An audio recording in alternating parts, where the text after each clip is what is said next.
What up, Skit Gang? It's your boy Skit. Welcome back to the Skit Show. I know it's been a minute. I've been grinding. I've been running it up. You know, doing the life thing everybody's been doing. Hold up. That was kind of loud. So, like I said, I've been grinding, running it up. My bad for not posting for a minute, but check it out. Apparently, Diddy still on people's minds, still on the news, still, I guess they're still investigating what he's been doing. And I don't know, man. I guess let's see what he's been up to or what they talking about lately, because, you know, I haven't really been keeping up with his case. And like I said, I've been lifing, or life's been lifing. And let's get into it.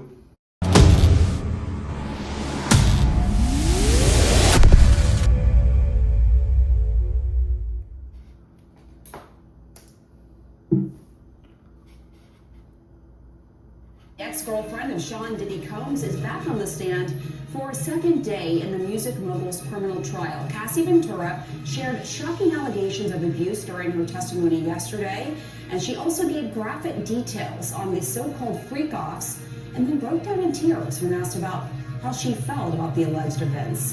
Ventura said they made her feel disgusting and humiliated. Combs has pleaded not guilty to all 5 charges, including sex trafficking. And a quick note to our viewers right now, CNN's coverage of this trial. You'll see on the left side. He says he's pleaded not guilty on all 5 charges. All 5 charges, and she only said sex trafficking. What are the other charges, bro? Of your screen, you'll see information coming in from our reporters who are inside the courtroom. It will be updating throughout the show. That's because there is no video or audio recording allowed in federal courts. All right, let's bring in CNN senior legal analyst Ali Honig and former federal prosecutor Elise Adamson. Great to have you both here. So Ventura is still testifying. This is her second day. Right now she is talking about that Uber ride home after the video we've seen from the hotel where Diddy is seen pulling her, attacking her. Tell us about her testimony and why that video is so important. Well, so this is more corroboration. This is more support that prosecutors are trying to build in to Cassie Ventura's testimony. Of course, the surveillance video of the hotel assault is the most important piece, but now we're seeing the prosecutors. Yo, I ain't even gonna lie though. I didn't believe none of this, right? At first, I didn't believe Diddy was doing all the things they were accusing him of doing until that video of him beating up Cassie in the lobby. I mean, in front of the elevator thing at the hotel room. I was like, what the hell?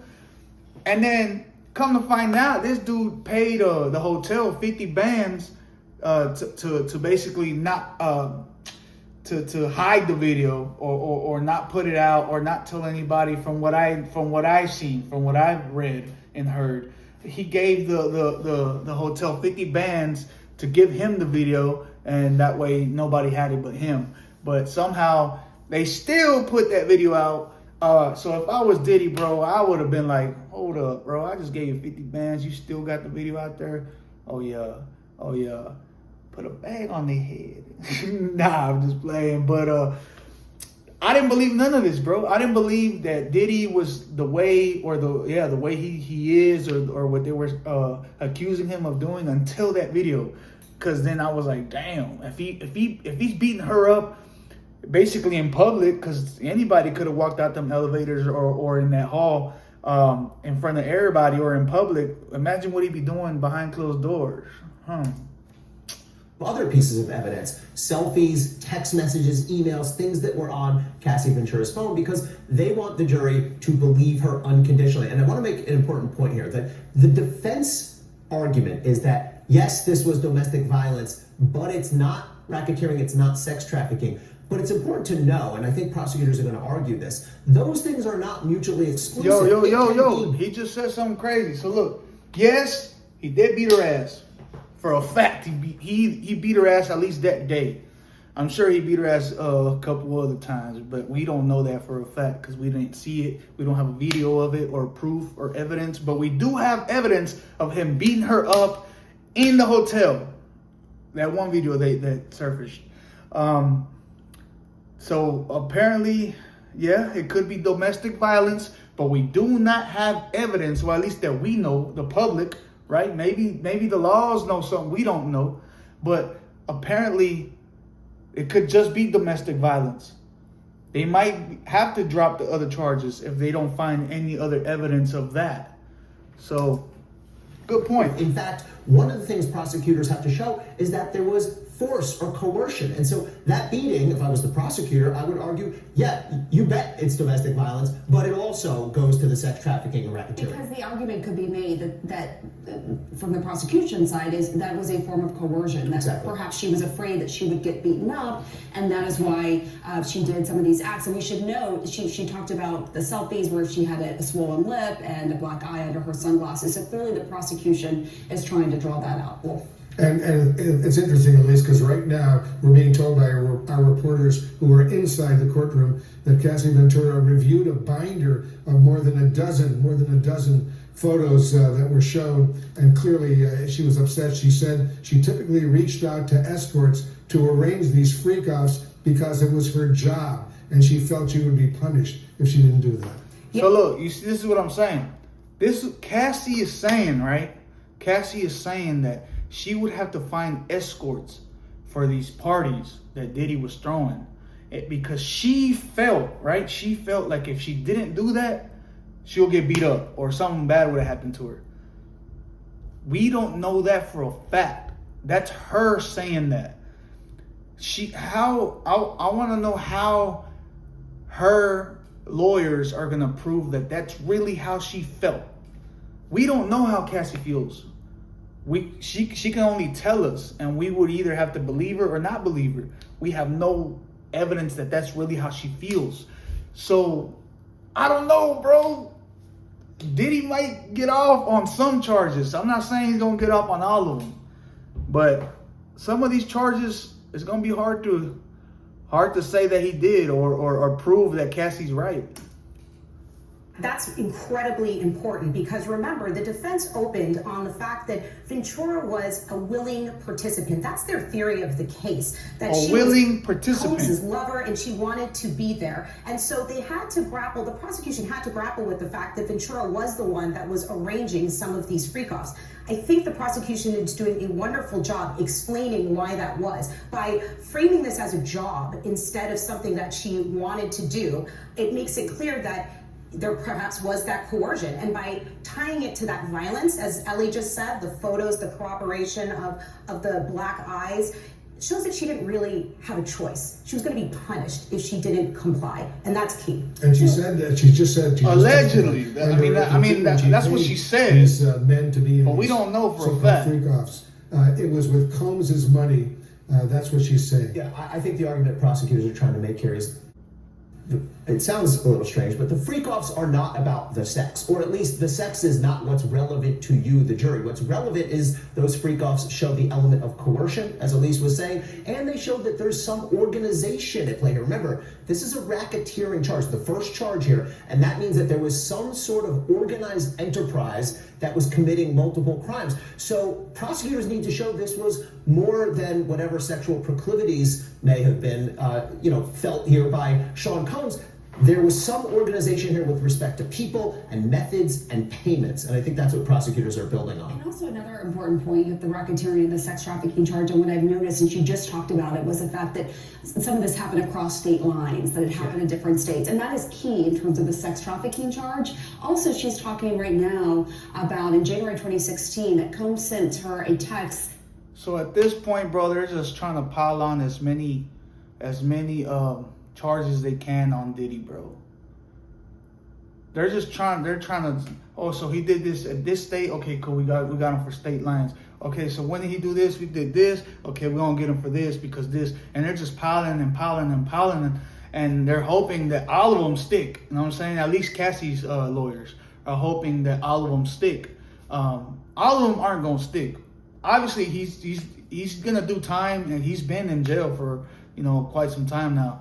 But obviously, even after all this is settled, he's still gonna have to do time. But all these charges they're not all gonna stick. He's gonna be, guilty of some of the charges, but I don't think they're all gonna stick. You know what I'm saying? Like at this point, they're just piling as many charges as they can. So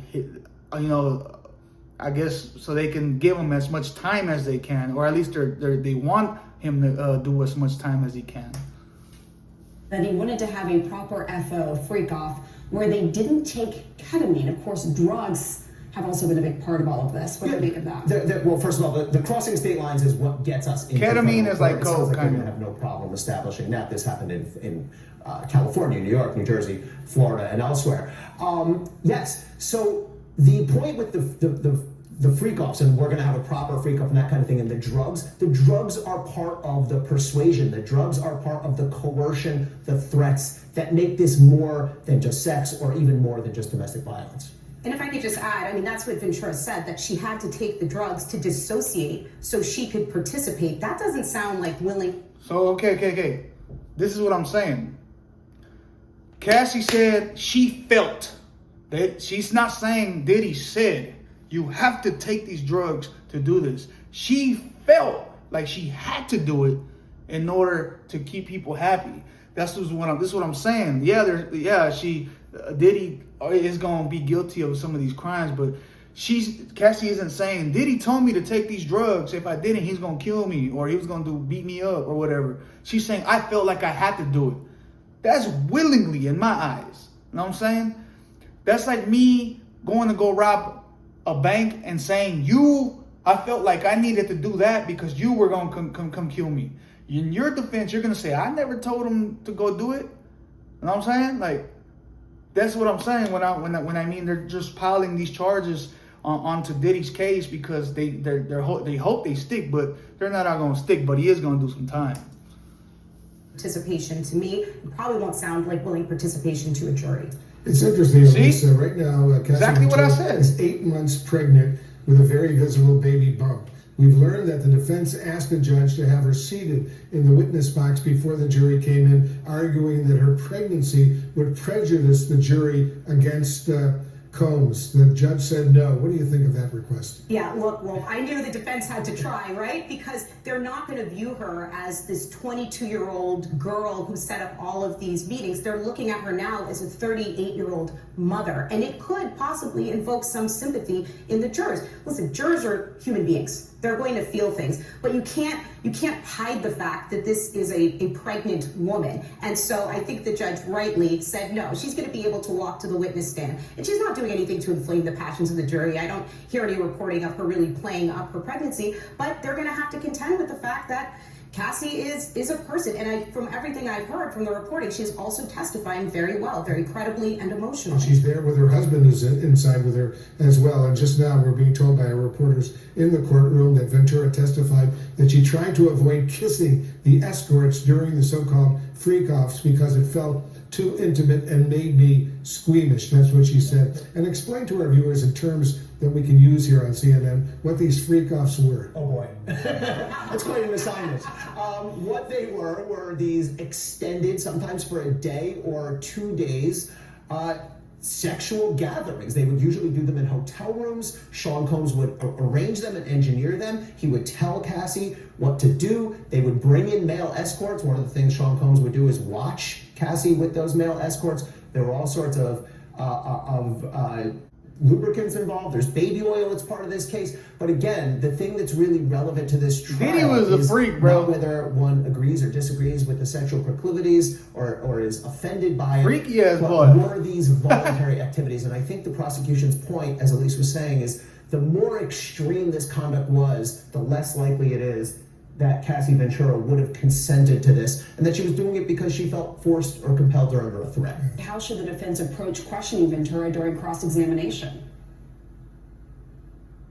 Yeah, so remember, Pamela, she's pregnant, and that's relevant because of the sensitivities involved in that. At the same time, I think you have to get to the core issue, right? You could, as Ellie said, take what she said. Hey, this happened, that abuse happened. You can believe your eyes, they're not lying. But what I want to focus on, ladies and gentlemen, is the issue of a 10-year relationship. And there came a point in year 2 where he brought up to you, that is Sean Combs, that we want to do this. We want to be a little freaky. We want to get other people involved, right? You had an opportunity to say no. Did you? You had an opportunity to walk away in year 3. Did you? She didn't walk away. You continued with it. Is that right? In fact, you paid some of these performers and you wanted and were enjoying these experiences, right? Okay, and so the issue really involves force, fraud, or coercion. And in fact, you called one of the male sex workers back up to re-engage in activities, and you, quite frankly, enjoyed it. So that's what I'm saying, bro. Diddy is gonna get away with some of the major charges that they're accusing him of doing, because we all know females, bro, and we all know males, bro. Cassie enjoyed them, bro. If they were together for 10 years and she didn't walk away and didn't say anything until until the end of their relationship, she enjoyed that, bro.